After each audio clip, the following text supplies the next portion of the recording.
Kung ikukumpara sa gatas ng baka, mas masustansya ang gatas ng kalabaw.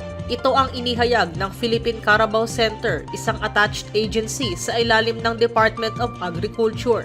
Sa special on Saturday, ipinaliwanag ni Dr. Liza Batad, Executive Director ng PCC, na dahil mas masustansya ang gatas ng kalabaw, mas mahal ito kumpara sa tipikal na gatas ng baka. Relatively, UPLB. pareho lang, no? Pero sa presyo po at saka nutrition, doble po ang presyo ng gatas ng kalabaw. Ay, wag na tayo mag-usap ng ibang bagay. Kalabaw na lang tayo muna tayo.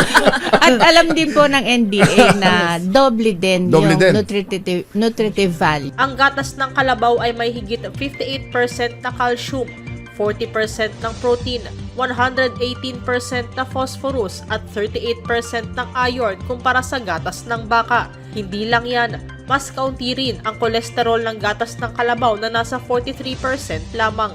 Dahil sa mataas na fat content ng kalabaw at creamier ito kapag ginawang gatas, ito ang magandang gamitin para sa mga sikat na pagkaing Pinoy tulad ng kesong puti at pastillas. Sabi ni Batad, kung nabibili ang gatas ng baka sa halagang 10 pesos hanggang 17 pesos per 100 ml, nabibili ang gatas ng kalabaw sa halagang 28 pesos hanggang 35 pesos per 100 ml. Depende pa sa brand nito at kung saang rehiyon nanggaling. Sa datos ng PCC, sa ngayon, nasa 2.71 milyon ang bilang ng mga kalabaw sa bansa sa pagsisimula ng 2024. 99% ng mga ito'y nasa pangangalaga ng mga magsasaka. 1% ng dairy animals ay iniimbentaryo, habang 17% ang nakalaan para sa meat consumption.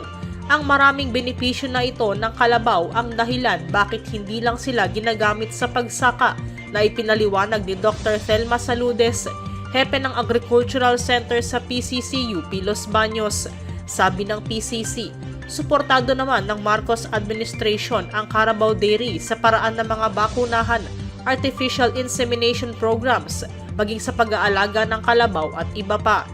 Kaya naman kung pag-uusapan ang pag-aalaga nito, ipinaliwanag ng Rosario Livestock and Agriculture Farming Cooperative na metikuloso ang pag-aalaga rito upang mapanatiling mataas ang kalidad ng gatas nito. Ayon kay Ana Raylin Montes, hindi lang nakakulong ang kalabaw kundi pinalalabas din ito paminsan-minsan para makatulong sa milk production ng hayop. Dahil dito, gaano nga ba karaming gatas ang kayang ibigay ng isang kalabaw? Kaya ito pong inintroduce ng Philippine Carabao Center, ito pong pagkakaroon ng upgraded na lahi. Ito ang magbibigay ng mas maraming gatas. Opo. So 2 litro kung yung Ngayon po, ngayon kaya ng 5 litro. Okay. Opo. Umaga't hapon?